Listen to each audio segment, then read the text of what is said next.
किसी को ये नहीं पता कि सहरी में आपने 2 ग्लास से ज्यादा पानी नहीं पीना होता। बहुत सारे लोगों का ये इशू है कि रमजान में वो सहरी नहीं करते और खाली पेट जो है वो कैफीन ले रहे होते हैं। बॉडी शेम करने में और हेल्प करने में डिफरेंस होता है। हमारे हस्बैंड ने कहा वजन कम करो वरना हम दूसरी शादी कर लेंगे, राइट। और वो एक बहुत अलार्मिंग सिचुएशन है। आप वेट लॉस दे सकते हो लेकिन नसीब नहीं दे सकते। अस्सलाम वालेकुम everyone, welcome to the platform of the Truth International. मैं हूं राबिया। ये लास्ट एपिसोड में हम बात कर रहे थे कि हम एक डाइटिशियन आपके पास लेके आएंगे और जो आपको डाइट प्लान्स बताएंगी रमज़ान के लिए।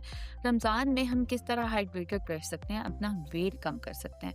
और आज मेरे साथ इस पर बात करने के लिए मौजूद है मनाहिल हारून, जो कि डाइटिशियन है, वेट लॉस के लिए स्पेशली काम करती हैं। अस्सलाम वालेकुम मनाहिल, कैसी हैं? वालेकुम अस्सलाम, मैं ठीक हूँ, आप कैसे हैं? मैं ठीक हूँ। मनाहिल, आप किस तरह अपने आप को इंट्रोड्यूस करवाएंगे? मेरा नाम मनाहिल है। I am a clinical dietitian. I have a speciality in weight loss. People know me as a weight loss coach. और ये है कि मैं डिफरेंट मेडिकल इश्यूज को भी सॉल्व करती हूँ, not just weight loss, like PCOS, thyroid, all that. So that's all I think. Great, it's not that all. It's a lot.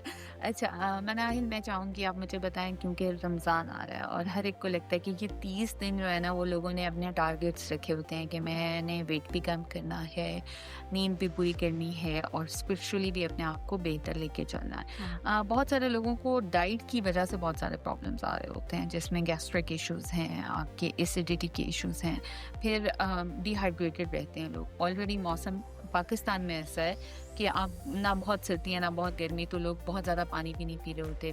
पिए भी तो वो बहुत ज़्यादा जो है फिर वो ऐसे ड्रिंक्स ले लेते हैं जिससे वेट गेन हो जाता है। बेस्ट स्ट्रैटेजी क्या है रमज़ान को लेके, डाइट को लेके? देखिए, पहली बात यह है कि रमज़ान में जैसे आपने भी देखा होगा हेडेक्स बहुत ज़्यादा बढ़ते हैं। तो यही रीज़न है, जैसे आपने भी कहा कि हमारा गट हेल्थ उस तरह से अच्छा वर्क नहीं कर रहा क्योंकि हम अच्छा खा नहीं रहे हैं। फिर स्ट्रेस है, फिर ड्राइनेस हो रही है, गैस हो रहा है। तो ये सारी चीज़ें ट्रिगर कर देती हैं हमारे माइग्रेन और हेडेक्स को। तो अब जहाँ तक बात है हाइड्रेशन की, जब तक वो अच्छी नहीं होगी, हमारा खाना अच्छा नहीं होगा, स्लीप टाइम नहीं होगा, तो ये सारे मसले सॉल्व नहीं हो सकते। अगर हम वाटर इनटेक को देखें तो पानी तो हम पी लेते हैं, लेकिन किसी को ये नहीं पता कि सहरी में आपने 2 ग्लास से ज्यादा पानी नहीं पीना होता। रियली? जी। क्यों? सहरी में अगर आप 2 ग्लास से ज़्यादा पानी पीते हो, तो जैसे हमने 5-6 ग्लास पी लिए, 4 ग्लास पी लिए, तो उसके बाद वो वाटर जो है वो आपकी बॉडी से डिप्लीट हो जाएगा। तो उसके साथ वो न्यूट्रिएंट्स भी चले जाएंगे और आपको जो है वो ड्राइनेस और फिर ऐसे फील होगा कि मैंने तो पानी पिया ही नहीं है, और अफ्तारी टाइम पे आप पियोगे नहीं। तो जो सहरी का टाइम है उसमें सिर्फ 2 ग्लास पानी का इस्तेमाल आपने करना होता है, क्योंकि वो वैसे भी डिप्लीट हो जाएगा। Okay. And water means just water, या उसमें आपने चाय की भी, और जो कोई अगर आपने ड्रिंक लिया है, कोई जूस लिया है, तो उसकी भी जो हाइड्रेशन है वो भी काउंट करनी है? I am just talking about water. उसके अलावा एक बात यह है कि अगर आप मिल्क का कोई सोर्स ले रहे हो, जैसे दही ली है, लस्सी ले ली है, तो उसके साथ आपने चाय या कॉफ़ी का इस्तेमाल नहीं करना होता। कोशिश किया करें कि सहरी में मिल्क प्रोडक्ट जो है वो अपना एक ही रखें, वरना अगर आप इस तरह से करते हैं तो वो एसिडिटी कॉज करेगा। Okay, right. तो जो ज़्यादातर एसिडिटी हो रही होती है वो इस वजह से हो रही होती है कि आप दही भी ले रहे होते हैं और फिर अपने आखिरी कप चाय का भी पीना होता है और उसके ऊपर अपने तसल्ली के लिए पानी भी पीना होता है कि मुझे प्यास ना लगे। तो ये सब चीज़ें आपने मिक्स नहीं करनी। What is the best style of having a सहरी? सहरी में ये है कि आपने खजूर का इस्तेमाल करना है। बहुत सारे लोगों को ये नहीं पता होता, हम तो सिर्फ अफ्तारी में लेते हैं, लेकिन ये सुन्नत भी है कि अगर आप सहरी में खजूर का इस्तेमाल करते हैं तो पूरा दिन आपको हाइड्रेटेड भी रखता है और आपके एनर्जी लेवल्स भी अच्छे। और कितनी खजूर ले सकते हैं? 1 से 2 लेने आप। और उसके बाद ये है कि आप जो आपका कार्ब है वो सहरी में थोड़ा कम रखें, क्योंकि हमें पता है कि अफ्तारी में तो हमने कार्ब्स बहुत ज़्यादा लेने होते हैं। समोसे पकौड़े हो गए, हमारी रोटियाँ हो गई, और पराठे का इस्तेमाल बिल्कुल कर लें आप सहरी में, लेकिन यह है कि आधी रोटी का इस्तेमाल करें। और उसके ऊपर जो ऑयल है उसको आपने सही तरीके से इस्तेमाल करना, मतलब अगर देसी घी इस्तेमाल कर रहे हैं तो 1 या 2 टेबलस्पून से ऊपर ना हो। तो ऐसा पराठा इस्तेमाल करना है। उसके अलावा अगर आप अंडे बनाते हैं तो उसमें सब्जियों का इस्तेमाल कर लें, क्योंकि सब्जियां हम बहुत कम खा रहे होते हैं रमज़ान में, और सब्जियों का इस्तेमाल करेंगे तो फाइबर भी मिलेगा, फुलनेस भी रहेगी, भूख भी नहीं लगेगी। और वही बात है कि जहाँ आप दही और नमकीन लस्सी ले रहे हैं वहाँ पे चाय और कॉफ़ी का फिर इस्तेमाल ना करें। और बहुत सारे लोगों का ये इशू है कि रमज़ान में वो सहरी नहीं करते और खाली पेट जो है वो ब्लैक कॉफ़ी या कॉफ़ी, चाय, कैफ़ीन ले रहे होते हैं। तो जिन लोगों को ऑलरेडी एसिडिटी का मसला होता है और वो ऐसा करते हैं, तो उनकी एसिडिटी रमज़ान में बहुत ज़्यादा इंक्रीज़ हो जाती है। ओके, कुछ लोगों को, हाँ। उनमें से एक मैं भी हूँ, ये प्रॉब्लम है कि हमने अगर चाय ना पी, कैफ़ीन ना ली सहरी में, तो हम पूरा दिन जो है सस्टेन नहीं कर सकेंगे। हाँ। वो किस तरह मैनेज करें अपनी सहरी को? नहीं, आप ले लो, लेकिन अगर आप कोई मिल्क प्रोडक्ट जैसे दही और नमकीन लस्सी ले रहे हो, तो उसके साथ आप चाय ना लो उस दिन। ओके। नेक्स्ट डे ले लो, अफ्तारी में ले लो, इस तरह से आपने डिवाइड करना होता है। और जहाँ तक बात है कैफ़ीन की, कुछ लोग 4 से 5 कप पी रहे होते हैं सहरी में ही, तो आपने साथ में वाटर इनटेक अपना अच्छा रखना है। अगर आप कॉफ़ी के साथ पानी का इस्तेमाल करते हैं, तो आपकी हाइड्रेशन अच्छी रहती है। राइट।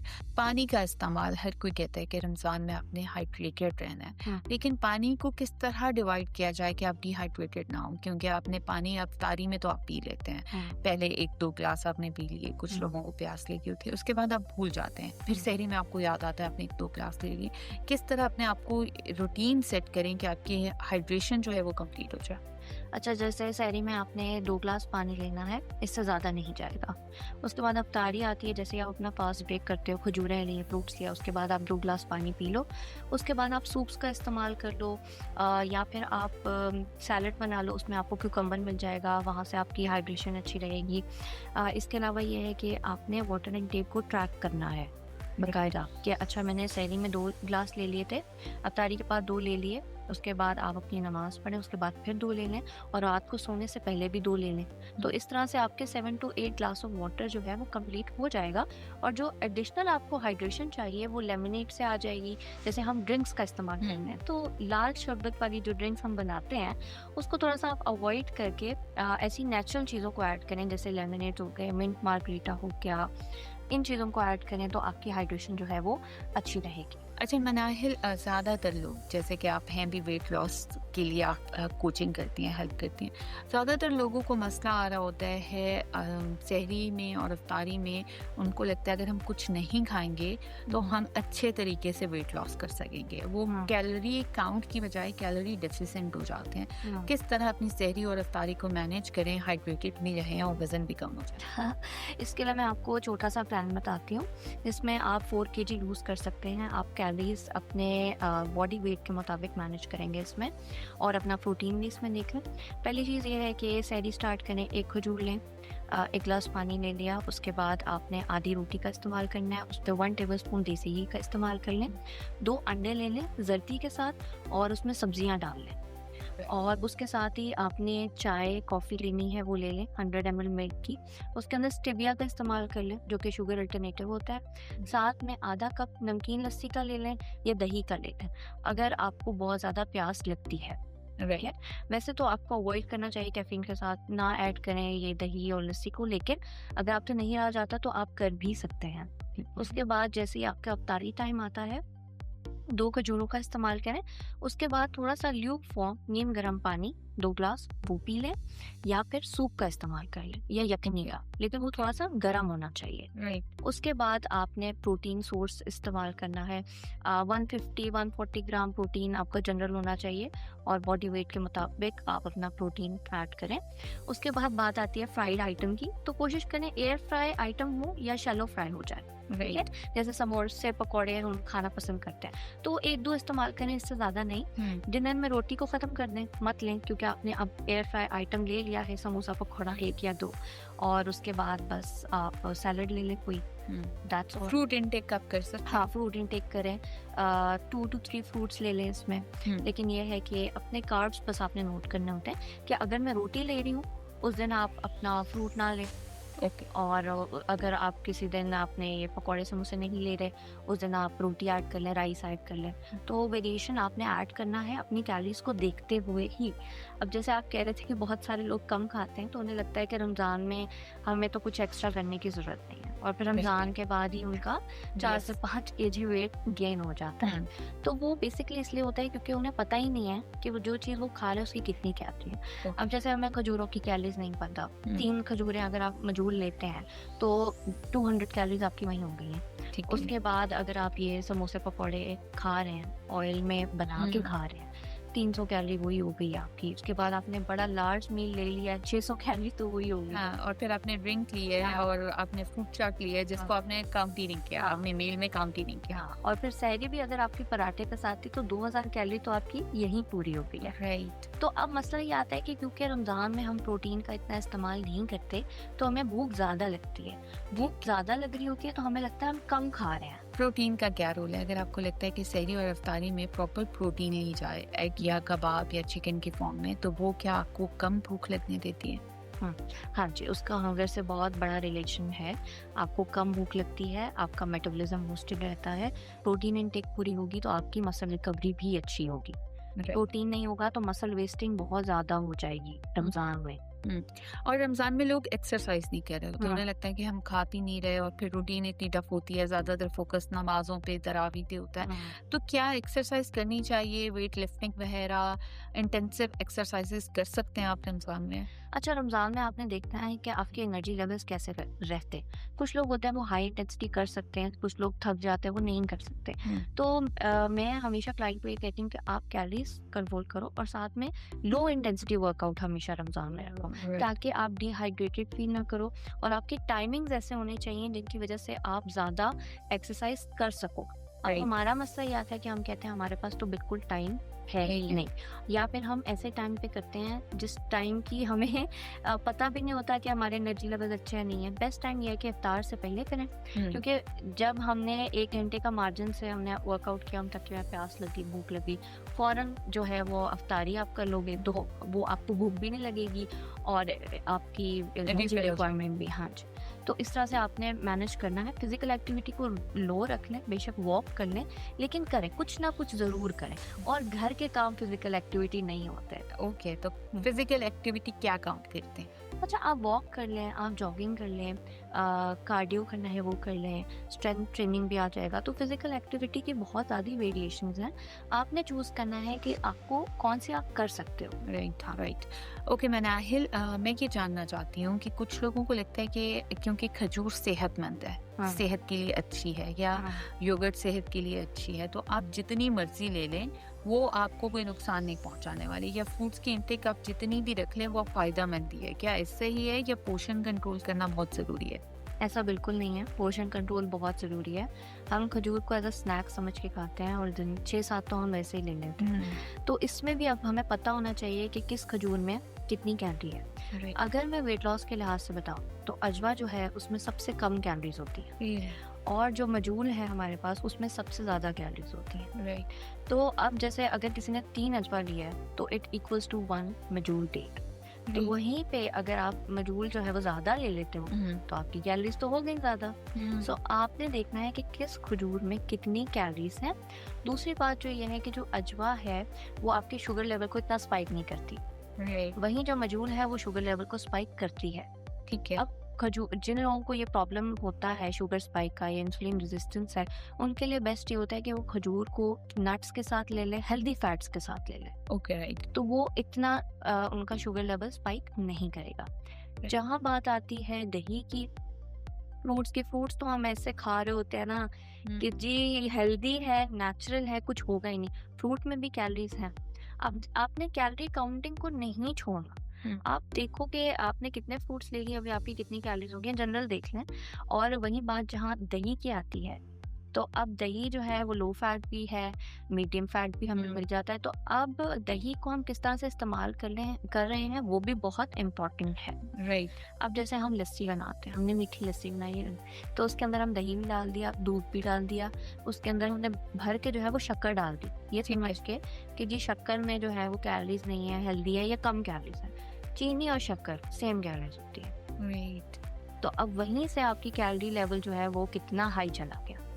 और फिर ऐसी मीठी चीनी वाली जब आप चीज़ लेंगे तो फिर आप ये एक्सपेक्ट ना करें कि आपका वेट लॉस होगा। राइट।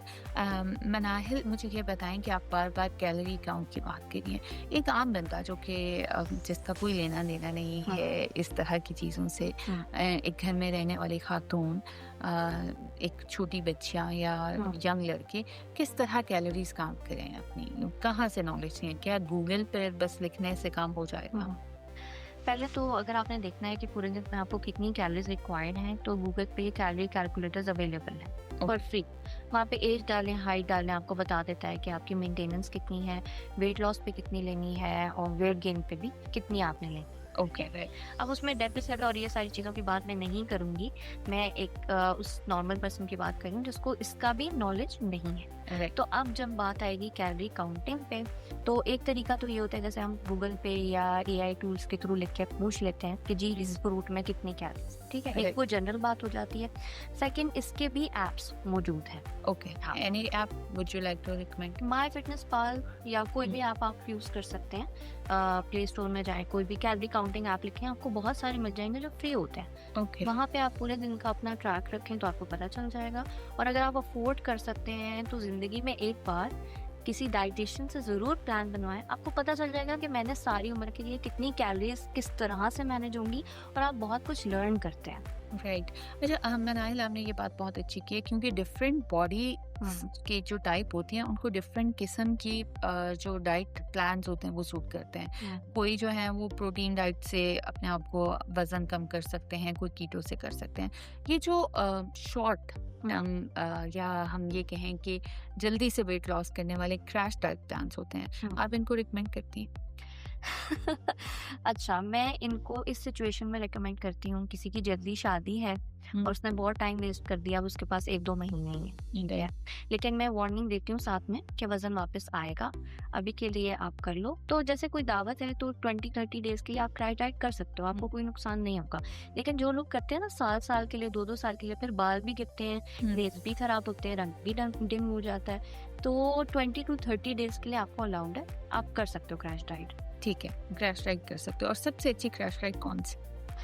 डिफरेंट है, कुछ कह नहीं सकते, फास्टिंग भी अच्छी है, लेकिन सब में कैलोरी काउंट मैटर करेगा। राइट, 1 मील अ डे भी अच्छा रहेगा, हाई प्रोटीन डाइट भी अच्छी रहेगी। वो डिपेंड करता है कि आप कितनी कैलोरीज ले रहे हो और कौन सा आपको सूट कर रहा है।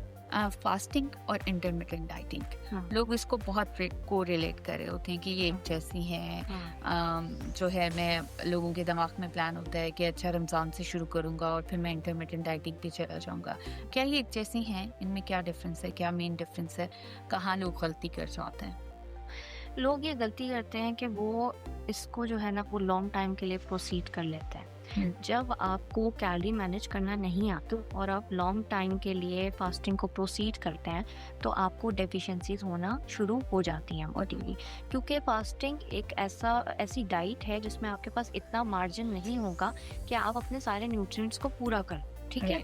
और इसमें भी जो हमारा आवर्स हैं वो डिफर कर सकते हैं, ठीक है। अभी तो जैसे हमें पता है कि हमने अफ्तारी से करनी है, उसके बाद कुछ लोग हैं वो 6 आवर्स का भी करते हैं, कुछ 8 आवर्स का भी करते हैं। तो हर किसी की अपने लेवल पे वो देखते हैं कि हमने क्या टाइम फिक्स करना है। तो अगर तो आप डिसिप्लिन नहीं रहते, जैसे कुछ लोगों को बिंज ईटिंग का प्रॉब्लम होता है। बिंज ईटिंग एक ऐसा प्रॉब्लम है जिसमें हमारी जो हैप्पीनेस है वो फूड पे डिपेंड करती है। तो ऐसे लोग अगर चुप का रोजा रख लें और कुछ नहीं खा रहे हैं तो उनके लिए बेनिफिट होगा, लेकिन आपने फास्टिंग को लॉन्ग टर्म नहीं रखना अपने लाइफस्टाइल में।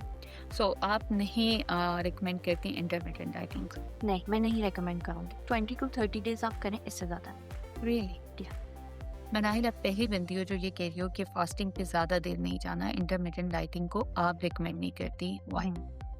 क्योंकि देखिए, जब आप बैलेंस तरीके से भी वेट लॉस कर सकते हैं, न्यूट्रिशन पूरा कर सकते हैं, तो आपको क्या ज़रूरत है कि आप कोई मेथड चूज़ करो, जैसे ओमैड या कीटो है या फास्टिंग है। हर जो मेथड है वो डिफरेंट काइंड ऑफ डिजीज़ के लिए आया था। जैसे कीटो है वो एपिलेप्सी वालों के लिए बहुत अच्छा है, किसी को डायबिटीज़ है उसके लिए फास्टिंग अच्छा है।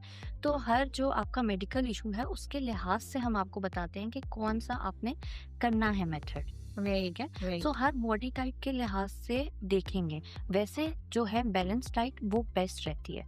तो अगर मतलब जैसे मैं चाह रही हूँ, मैंने पूरा साल ऐसे ही गुजारा है रमज़ान के बाद, ठीक है, और मुझे लगता है मैंने बहुत ओवर ईटिंग किया है और मेरी बॉडी जो है वो इतने डिटॉक्स नहीं हुई, तो आप कुछ दिन फास्टिंग कर लें, 20 to 30 डेज कर लें, ठीक है, 2 महीने कर, लेकिन उससे ज़्यादा ना करें। ओके, डेफिशिएंसीज होंगी, ओके, तो मैं इसलिए नहीं रिकमेंड करूँगी। ग्रेट। अच्छा, मुझे ये बताएं कि डिटॉक्स वाटर और ऐसी टैबलेट्स भी आ गई हैं जी, आप डिटॉक्स हो रहे हैं, आपकी बॉडी डिटॉक्स हो रही है, लोग वाटर डाइट पे जा रहे हैं कि मैं अपनी बॉडी को डिटॉक्स करूँ। ये क्या है डिटॉक्सिंग? What is this? अच्छा, उनको ये लगता है कि हम कुछ नहीं खाएँ पिएँगे, हम 2 दिन में पतले हो जाएँगे, हुँ, ऐसा कुछ नहीं होता। फैट को प्रॉपर आपकी कैलोरीज़ रिक्वायर्ड है, प्रोटीन रिक्वायर्ड है, फिज़िकल एक्टिविटी रिक्वायर्ड है। फैट ऐसे आपकी बर्न नहीं हो सकती है, जिस तरीके से हम करना चाहते हैं। अब मैं क्यों कह रही हूँ नहीं हो सकती है? क्योंकि आप अभी तो कम खा लोगे, 10 दिन कम खा लिया, 5 से चलो 5 केजी 4 केजी लूज़ किया, ठीक है। अगले दिन आप ज़रा सा जूस पियोगे ना, सारा वज़न वापस आ जाएगा, क्योंकि वो चर्बी थी ही नहीं बॉडी की। वो आपका वाटर वेट भी हो सकता है, आपका मसल मास भी हो सकता है। और मसल मास, आप जैसे कुछ लोग होते हैं वो बहुत ज़्यादा क्रैश डाइटिंग करते हैं, मसल मास खत्म हो जाता है बॉडी से, चर्बी नहीं गई होती, तो मसल मास फौरन बन जाता है, ओके, जिसकी वजह से हमारी कंप्लेन होती है जी वेट लॉस करने का तो कोई फायदा ही नहीं है, हम जल्दी से गेन कर लेंगे, तो हमने करना ही नहीं है। तो ये स्टेटमेंट ऐसे लोगों की होती है, क्योंकि अगर आप फैट लॉस करते हो तो वो 6 मंथ साल बाद वापस आएगा, अगर आपकी डाइट जो है वो बहुत हेल्दी नहीं है तब। राइट। और ये डिटॉक्स वाटर क्या है? क्या ये कोई काम करते हैं या बस ऐसे ही आपने बैड टेस्ट वाटर पी लिया? डिटॉक्स वाटर जो है इसका डायरेक्ट रिलेशनशिप नहीं है वेट लॉस के साथ। इससे सिर्फ ये होता है कि आपको अर्ज होती है कि मैं और पानी पी लूँ, क्योंकि उसमें थोड़ा टेस्ट होता है, तो हमारा दिल करता है हम पी लें। मेटाबॉलिज्म को थोड़ा सा हेल्प आउट कर देगा, फ्लश कर देगा हमारे टॉक्सिन्स को, लेकिन इसका डायरेक्ट रिलेशनशिप वेट लॉस के साथ नहीं है। ओके, आपने कहा कि आप पीसीओएस और डिफरेंट जो मेडिकल प्रॉब्लम्स होते हैं उसमें भी आपकी डाइट्स आप देती हो और वो हेल्प आउट करते हैं। रमज़ान में पीसीओएस वाली लड़कियां अपने आप को किस तरह मैनेज कर सकती हैं? पहली चीज़, उनकी कैलोरीज बहुत मैटर करती हैं। आपने कभी भी 1200 हज़ार कैलोरी पे नहीं जाना होता।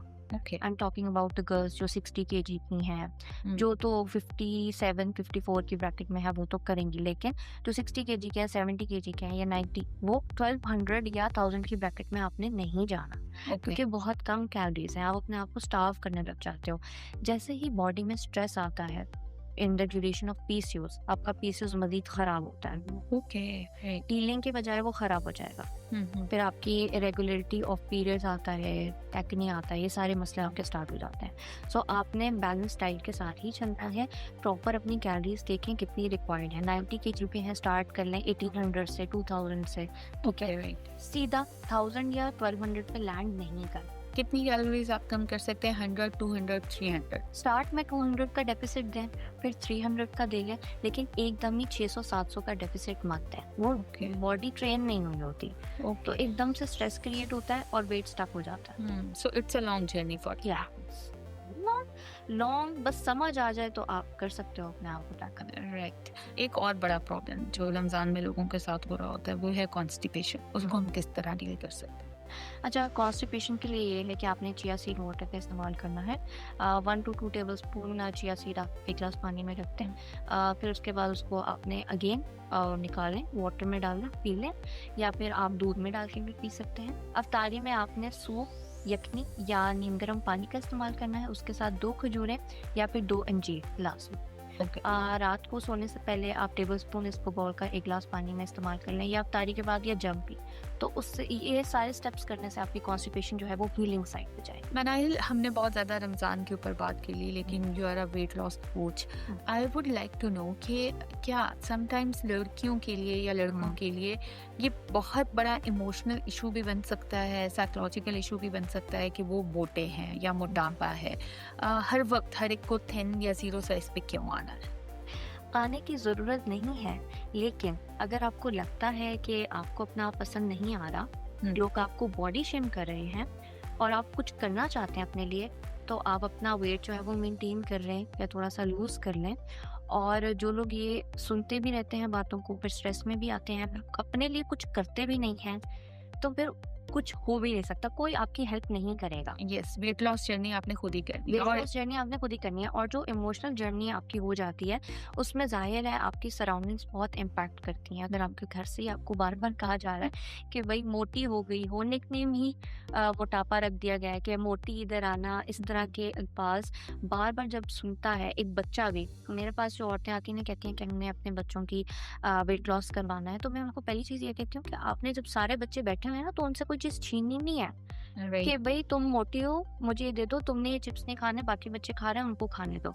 यहीं से डिफरेंस पैदा होता है, क्योंकि वो अपनी सराउंडिंग में देखेगी यार वो बच्चा तो खा सकता है, मैं क्यों नहीं खा सकती हूँ। तो ये बचपन से ही जेलसी और फिर वो स्ट्रेस और फिर वो इमोशनल ट्रॉमा में चले जाते हैं। तो आपने बच्चों को बिल्कुल स्टार्टिंग घरों से ही स्टार्ट करें। आपको पता है मेरी बेटी थोड़ी मोटी हो रही है, उसके लिए कोई वेट लॉस कोच ले लें या फिर उसको खुद से हेल्प कर दें, लेकिन उसको कभी भी ये फील ना करवाएं कि तुम लेस हो। ओके, हाँ, मदर्स का सबसे बड़ा प्रॉब्लम आजकल ये आ रहा है कि वो बच्चे को फील करा देते हैं कि भाई उन कजन की बेटी जो है वो देखो कितनी पतली है। लेकिन नॉट ओनली मदर्स, हाँ। समटाइम्स पार्टनर्स की तरफ से ये बहुत आ रहा होता है। हम कुछ बात भी कर रहे थे, आई वुड लाइक कि आप वो शेयर करें ऑन योर स्टोरी कि एक हस्बैंड ने कहा कि मैं आपको छोड़ दूंगा क्योंकि आप मोटी हैं। Yeah, that was a very emotional story for me. जब भी मेरे पास कोई केस आता है ना, उसमें पास दफ़ा हमारी इन्वेस्टमेंट बहुत ज़्यादा होती है कि भाई अब ये क्लाइंट इस केस के साथ आया, हम इसको सॉल्व करें। आजकल मेरे पास बहुत कॉमन हो गया ये कि कहती हैं, मजाक कर रही होती हैं इस चीज़ पे कि हमारे हस्बैंड ने कहा वज़न कम करो वरना हम दूसरी शादी कर लेंगे। और वो उस पर हंसते हंसते मुझे बता रही होती है हस्बैंड ने ये कहा है तो अब आप हमारा वेट लॉस करवा देंगे। और वो एक बहुत अलार्मिंग सिचुएशन है। ठीक है, बॉडी शेम करने में और हेल्प करने में डिफरेंस होता है। ठीक है, जिस रिलेशनशिप में आपको ये कहा जाए कि जी मैं दूसरी शादी कर लूँगा, तो वो रिलेशनशिप वहीं एंड हो चुका है। That's alarming sign for you. अब इसको मैं इस तरह से एक्सप्लेन करूँगी कि मेरे पास एक क्लाइंट आई, तो उन्होंने मुझे कहा कि मेरे हस्बैंड ने मुझे कहा है कि तुम 25 to 30 केजीज कम करो तो हमारा रिलेशनशिप बेहतर हो जाएगा, वरना मैं दूसरी शादी कर लूँगा। तो वो मेरे पास आई, कहती हैं बस करवा देना तो फिर चीज़ें ठीक हो जाएंगी। तो बाज़ दफ़ा हो भी जाती हैं चीज़ें ठीक ना, and I get very happy. तो इस तरह का केस मैंने पहली दफ़ा देखा अपनी लाइफ में, 2 साल पहले आई गेस हुआ होगा। तो मैंने बड़ा इन्वेस्ट किया उन पे, दिन रात लगाए, बस उनका 5 केजी रहता था। तो मैं इंतज़ार कर रही थी कि जी बस अब 15 दिन बाद हो जाएगा। तो मैं एक्साइटेड थी कि उनकी क्या फीलिंग होगी, उनके हस्बैंड की, कि लोग डिस्कस करते हैं, पिक्चर्स देते हैं, आपने देखा भी होगा मेरे पेज पे बहुत सारी हैं। तो जैसे उनका 5 केजी कंप्लीट हुआ, उनका मैसेज नहीं आ रहा था, मैंने उनको मैसेज कर दिया। मैंने कहा कि फिर क्या कहा आपके हस्बैंड ने इस तरह। तो मेरी क्लाइंट ने उसी वक्त मुझे पिक्चर्स भेजी, मैंने बहुत खुश होकर खोला, तो उनकी ट्रांसफॉर्मेशन के बजाय उनकी ब्रूजेस की पिक्चर्स थी और उनका डाइवोर्स लेटर था। और उन्होंने मुझे कहा कि मैं तो जीत के भी हार गई। और वो मैसेज आज भी मेरे पास है और मैंने उसको कभी खोल के दोबारा नहीं देखा, क्योंकि मेरी हिम्मत ही नहीं हुई। मैंने कहा यार, मतलब मैंने करवा दिया, उन्होंने मेहनत कर ली, लेकिन बाद दफा नसीब नहीं होता। आप वेट लॉस दे सकते हो लेकिन नसीब नहीं दे सकते। ओके, आई थिंक हम ये मैसेज देना चाह रहे हैं कि इट डजंट मैटर कि लोग क्या कहते हैं, आपको हेल्दी रहना है, आपने फिट रहना है अपने लिए। और अगर आपका पार्टनर, 2 तरह के पार्टनर होते हैं मेरे पास जो आते हैं ना, ऐसे हस्बैंड्स भी हैं जो कहते हैं उन्हें अपनी वाइफ के लिए गिफ्ट लेना है, प्लान पे करते हैं, गिफ्ट लेते हैं, अपनी वाइफ को देखते हैं कि भाई तुम करो, उनके साथ हेल्प करते हैं, बाहर से नहीं कराया। कुछ लोग होते हैं वो कहेंगे भाई तुम क्यों कर रही हो, अब तुम कमज़ोर लग रही हो, अब तुम ये हो गई हो, अब तुम मोटी हो, मुझे दूसरी औरत ज़्यादा अच्छी लग रही है। तो ऐसे वर्ड्स जो हैं वो रिलेशनशिप को भी ख़त्म करते हैं, वो रिलेशनशिप वहीं ख़त्म है। तो आपने बजाय वेट लॉस का सोचने का, आप ये सोचें कि मैंने कैसे इंडिपेंडेंट होना है, अब मैं कैसे अपने आप को ठीक करूं, अपने इंडिपेंडेंट लेवल पे भी अपने आप को देखूं। और अब तो हमारी सीएम साहिबा जो मरीम नवाज हैं, उन्होंने भी बिल पास कर दिया कि अगर आपको कोई कहता है हस्बैंड कि मैं दूसरी शादी करूंगा तो उस पर, और गवर्नमेंट बहुत काम कर रही है इमोशनल अब्यूज पे भी। आई विल सल्यूट हर, क्योंकि बहुत बारीकी वाला मामला था ये। और आज इस प्रोफेशन में मैं हूँ कब से, 3-4 साल मुझे हो गए हैं। मैं क्लाइंट को ये दिल में कहती हूँ कि मैं आपको वेट लॉस दे सकती हूँ लेकिन नसीब नहीं दे सकती। Yes you right. Thank you so much Manahil. Next time मैं आपको इनवाइट करने वाली हूँ कुछ मेडिकल प्रॉब्लम्स के साथ कि उनके लिए हम कौन सी डाइट प्लान्स जो हैं अपने व्यूवर्स को दे सकते हैं। इंशाल्लाह आई विल बी देयर।